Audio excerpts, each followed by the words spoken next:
One of the things that was always interesting about the arcade was the cabinets and the sounds.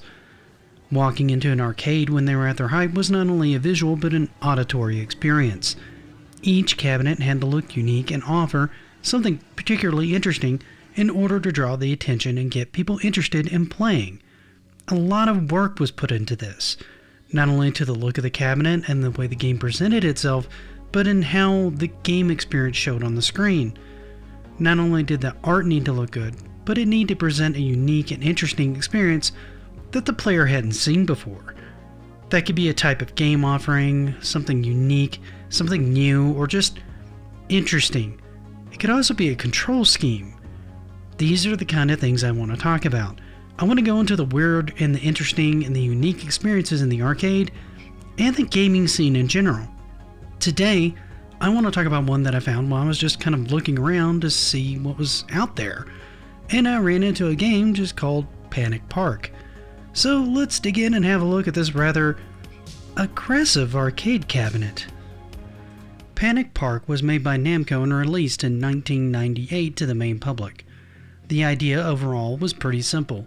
2 people would compete in a series of minigames, 25 different ones in total, each with their own specific time limits. Games like Bomb Panic, where you would try to collect as many coins as you could while avoiding falling bombs. Hammer Panic, where you would try to basically not be crushed by giant wooden hammers.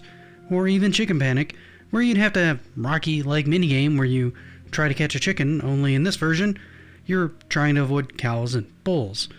These games were played in one of 2 different modes.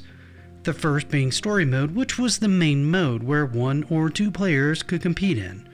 On top of this, there was another mode called Panic King. This essentially bumped up the difficulty of the modes to higher than the game would normally set it. All of this sounds pretty standard overall till you start looking at the cabinet more closely. Yeah, the control scheme is interesting. Instead of having a normal arcade stick, it used these sliding handles that would allow you to go side to side. You'll notice that there's also no actual divider between you and the person beside you. That's intentional. You see, part of the point of this game was to bump into the other player. You often did this by slamming your control stick into theirs, pushing it away.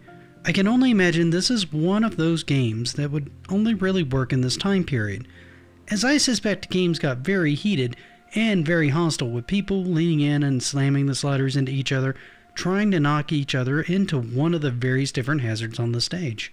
The idea was fairly sound and worked well, being one of the 3rd most popular games on release according to Game Machine magazine. And it's kind of easy to see why.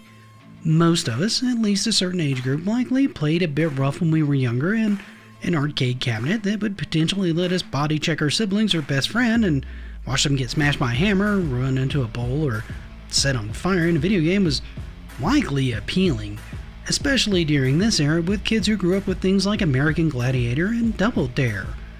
It simply leaned into and mixed in physical play and roughhousing with the more sedate activity of video games.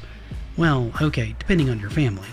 Many siblings even made video games seem more like a physical activity depending on how rough you got when you were winning or losing in your household. However, what do you guys think of this one? Did any of you ever play a cabinet like this, and what are your thoughts on it? Would you like to own one now that you know about it? What do you think about this new series in particular? Let me know in the comments.